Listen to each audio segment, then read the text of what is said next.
你又食咁多嘢，又食剩嘢啊？為食啊嘛我。其實政府推出咗咁耐廚餘回收計劃，不如你都參與一下。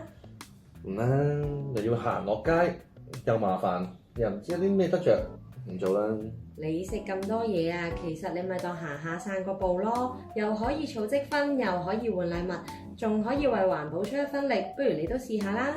聽落就好似好吸引咁，但係實質上有啲咩換先得㗎？其實我都睇過㗎，有你最中意食嘅印尼撈麵啦、豆奶啦，仲有通心粉，仲有油添啊！係咁啊，真係唔錯喎，有好多家常用品用下喎。咁啊，一齊揾下資料應該點樣去做啦咁。好啊！好啦，今日就等我同大家介紹廚餘回收嘅3部曲。喺回收廚餘之前，需要大家花少少時間處理同埋分類食物。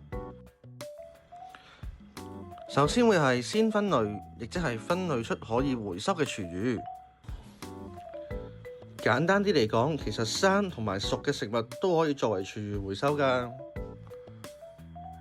而唔可以回收嘅廚餘呢，就包括一啲過硬或者過大嘅物料，亦即係一啲非廚餘嘅物質或者過多水分嘅食物。我哋喺影片稍後亦都會再詳細講一講邊一啲物料係唔可以回收嘅。第二步驟，暫儲存。其實我哋栽廚餘嘅器皿都好緊要㗎。如果可以用有篩或者係可以乾濕分離嘅器皿去盛載廚餘嘅話呢，亦都係喺廚餘回收入邊好重要嘅一個步驟嚟嘅。最後亦都係大家可能最緊張嘅一節，就係儲積分啦，亦即係話喺倒完廚餘之後，可以喺智能廚餘機攞到嘅分數。記得要下載翻到錄上先可以儲到換領分數㗎。跟住落嚟，我哋就會講翻廚餘機嘅3大禁區啦。第一樣嘢呢，就係過多水分嘅嘢，即係好似湯啊、粥啊或者一啲飲品，我哋其實都唔可以攞嚟做廚餘回收㗎。第二樣嘢就即係一啲過硬嘅食物或者過硬嘅廚餘啦，例如榴蓮殼啊、椰子殼、貝殼、蟹殼，或者一啲體型過大嘅骨頭呢，都唔可以擺入廚餘機㗎。第三樣嘢呢，就係一啲包裝袋啦，即係食物上面嘅包裝袋啊，或者一啲紙巾嘅包裝袋、筷子或者牙籤，亦即係我哋俗稱嘅一般嘅垃圾，係唔應該擺入去廚餘機嘅。好啦，咁啱先講完咁多有關廚餘機分類嘅嘢，係時候都要考一考大家識唔識應用翻落去現實生活入邊啦。俾3秒嘅時間，大家諗一諗呢樣嘢可唔可以擺入去廚餘機啊？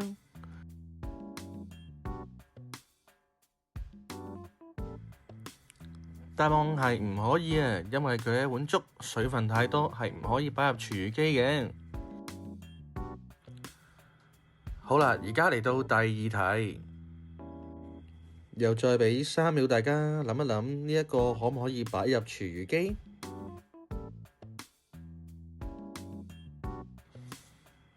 答案係可以啊，因為雞翼骨屬於一啲比較脆嘅骨頭，咁所以係可以放入廚餘機入邊噶。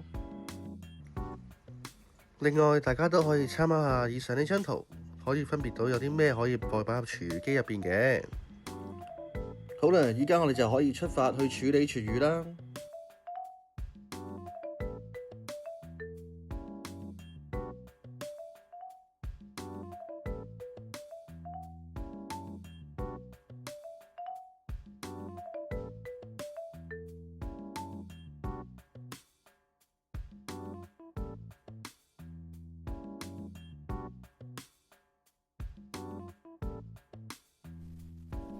主任，睇完頭先嗰條片，真係對廚餘回收了解多咗喎。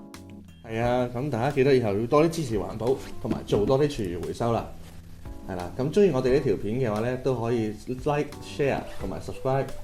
好啦，我哋下集見啦。拜拜。